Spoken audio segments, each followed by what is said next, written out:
Stay tuned for Late Night with David Letterman. Tonight, Dave welcomes singer Dion and actor Dan Frischman. Next on KUTV 2 Together.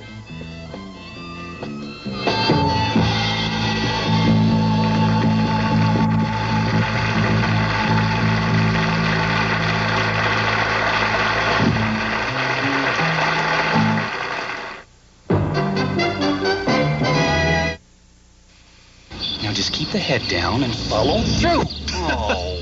With a swing like that, you should be glad you have Heritage Honda backing you up. You got that right. The folks at Heritage Honda are really on the ball. They have the largest availability of Hondas in town, plus they made me a TLC customer, which means free lifetime oil changes. Now that's unusual. Not for Heritage. They're the Intermountain West leading Honda dealer. So while I'm worrying about my Gulf shot, I don't have to worry about my car. Heritage Honda, a Heritage TLC dealership. My wife. I love her. I hate her. She can eat anything and not gain a pound. Now she's drinking my Diet 7-Up because this taste test proved it tastes better than the other leading diet drinks. Great. Now people who can drink anything are drinking all the Diet 7-Up. Is that fair? There'll be shortages, rationing. Want some ice cream, honey? No thanks, dear. I hate her. Only one taste feels so good. Diet 7-Up. Pepsi and PM Magazine Utah presents David Crosby, Stephen Stills, and Graham Nash. July 28th, part of the summer series at Park West. The magic lives on. From Woodstock to Live Aid to Here and Now. Tickets at all Smith Sticks outlets. Usual outlets are charged by phone. July 28th, Crosby, Stills, and Nash. A United Concerts production. Three's Company, weekdays at 5:30 on KUTV 2 Together.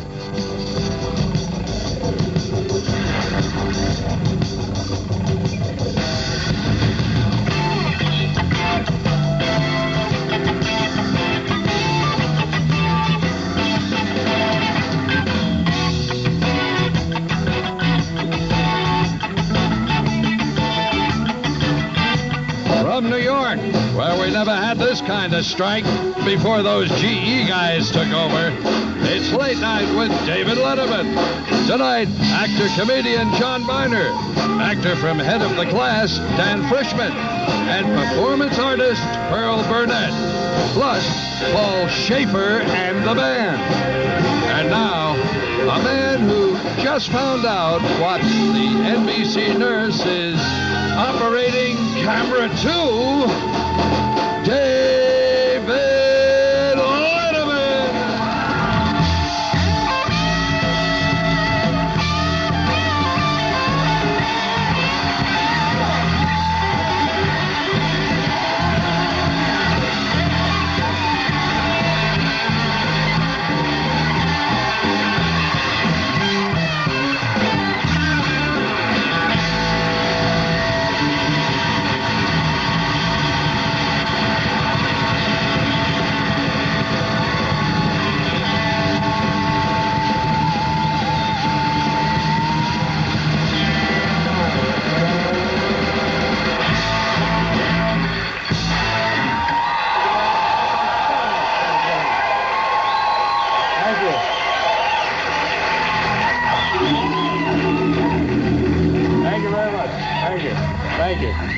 Do you ever get the feeling you're in someone else's house? Boy, oh boy.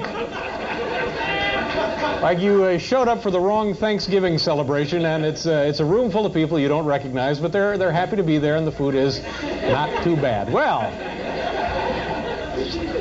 we just got back from vacation. We were gone, a couple of weeks, 2 or 3 weeks, and it's great to be back. Yeah. Last night, now listen to this and tell me if you don't think it's a little crazy. I'm coming back from the airport. I flew in from Los Angeles late last night, and I'm driving home from the airport across the Cross Bronx Expressway. And then all of a sudden, something goes by me in the fast lane like a bat out of hell, and it's like going 190 miles an hour. And I look over, and it's a Delta 727, and I think,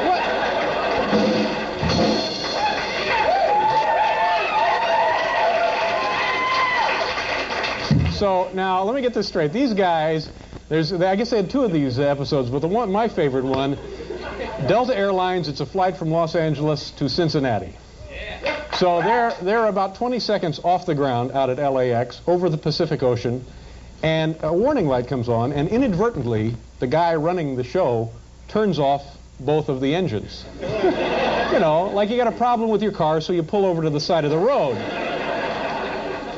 So now this aircraft, like a 767, an enormous airplane, it drops to within 500 feet of the Pacific Ocean.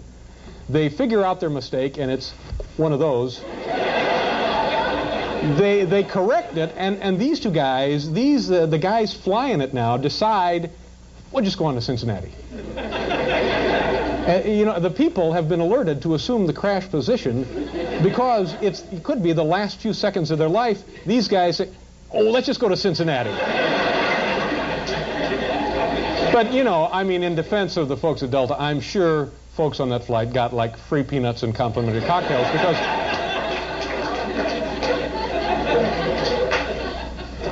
Well, it's kind of strange in here, isn't it? It's...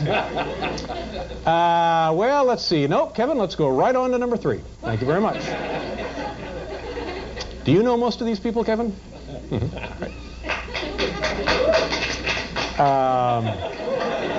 Well, today, Bo Jackson, I guess you know about this. Bo Jackson, who plays for the Kansas City Royals and has, I guess, signed a contract now to play for the Los Angeles Raiders in the NFL, has announced that between the end of the football season and the beginning of the baseball season, he'll be pursuing a career as a bullfighter. So I think that that's an interesting...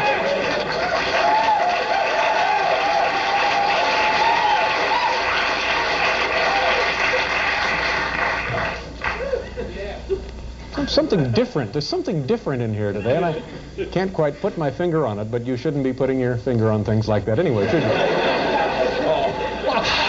Well, by the way, I have a $1,000 bet that when they make the TV movie, William Devane will play Oliver North. That's my bet.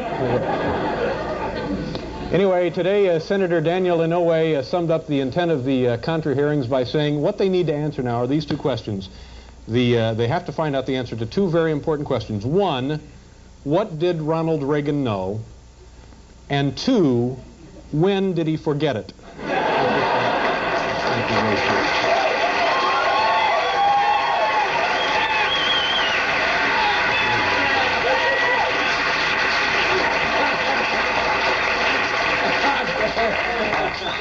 We're in the right studio, is that right?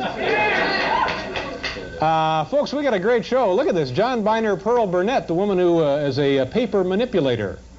And I think Fawn Hall did a little of that, didn't she?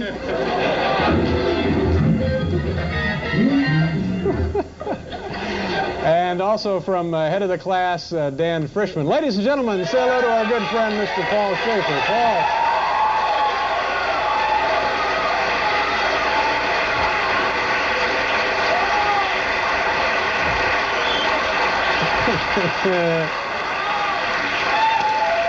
Paul Schaefer. Closer. Back that camera up. Back that camera up. Back him up. Paul, how you... Paul, did you have a nice vacation?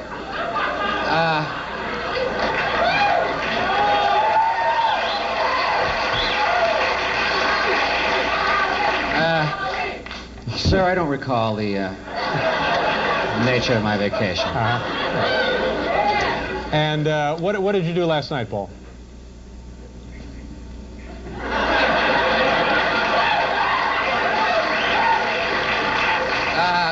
Sir, whatever I did last night was done with the full approval of my superiors, sir.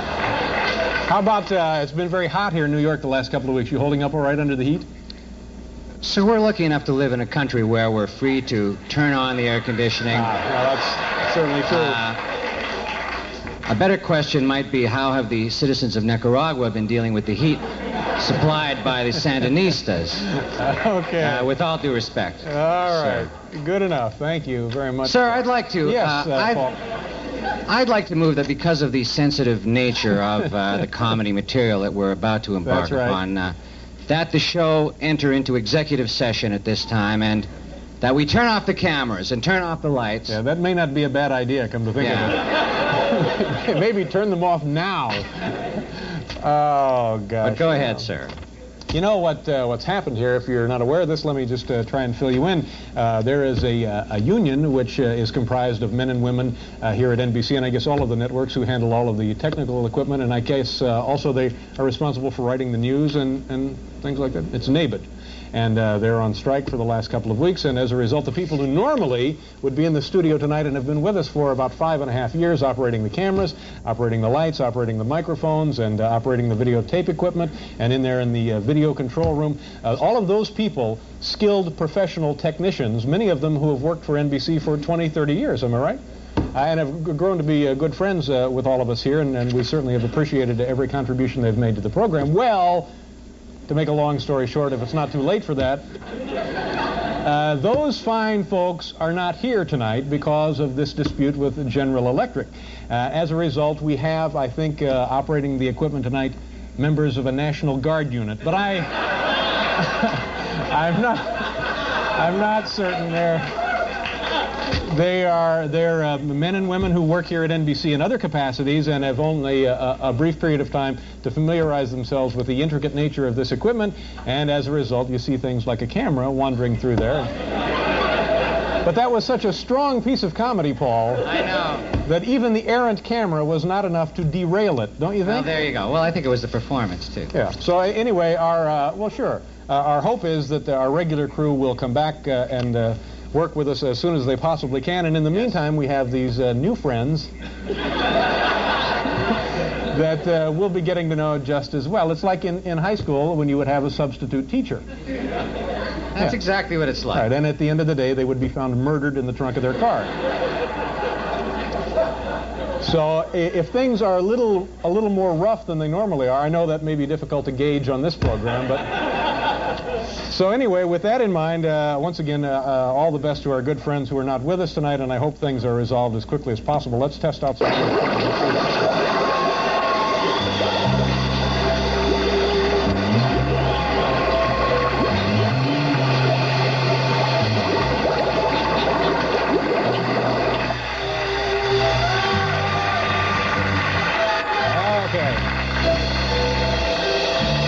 Okay. See, now that, thank God, that is working all right. I just got in from Los Angeles last night, Paul. I came in with, you know who was on my flight last night? Who was Take a guess. Take a guess. You'll never in a million years guess who I flew in from Los Angeles last night. No. A famous person. Admiral Poindexter? No, not Admiral Poindexter. Who was it? Take a guess. Come on. In show business. In show business? In show business. Works here at this network. Arlene Francis? Very close. Very close. One more on the Today Show. Bryant? Dr. Art Uleen. Oh. Dr. Art Uleen. Very annoying. He kept asking people on the plane, how are you feeling? Let's see, we have a top 10 list tonight, and because of the situation I described to you earlier, we don't have all of the bugs worked out for the visual presentation of the top 10 list that we normally do right there across your home screen in your bedroom or living room. So tonight we're going to have to use one of these. This is, I guess, an overhead projector. There it is. Okay. Now, I'll turn it on here. Okay, here is tonight's top 10 list, and the category Top 10 Offers General Electric has made to the striking technicians of NABIT. These are the crummy offers made by those weasels at GE that have already been rejected. All right, here we go. Number 10. Let's see if I can operate this properly. Immediate upgrade of bulbs and desk lamps to next highest wattage. Number 9, unlimited air travel on Delta Airlines. Number 8, free Muppet Babies mug with purchase of every large commissary cola. Number 7, kitchen privileges at Michael Landon's Beach House. Number 6, sports crews on road trips no longer have to tuck in Joe Garagiola. Number 5, real medical personnel in NBC Infirmary, not Willard Scott in nurse's costume. 4, free copy of Robert C. Wright's new album, Funk Machine. Number 3, end Bryant Gumbel's so-called buddy system. I have no idea what that means. Number 2, manila envelopes filled with ALF droppings. And number 1, no longer have to refer to GE execs as microcephalic, may openly call them pinheads.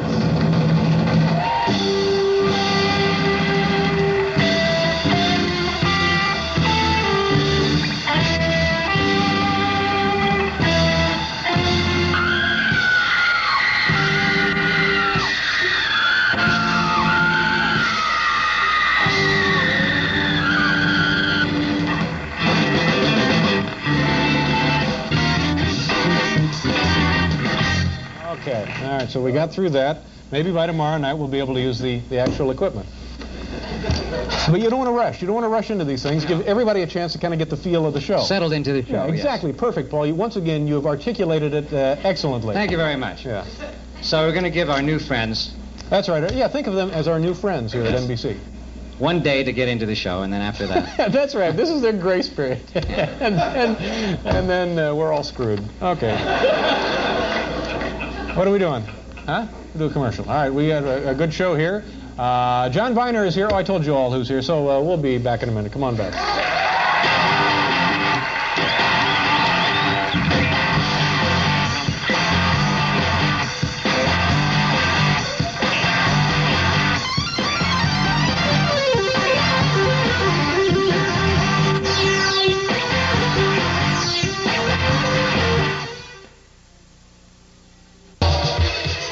Everybody loves RoboCop.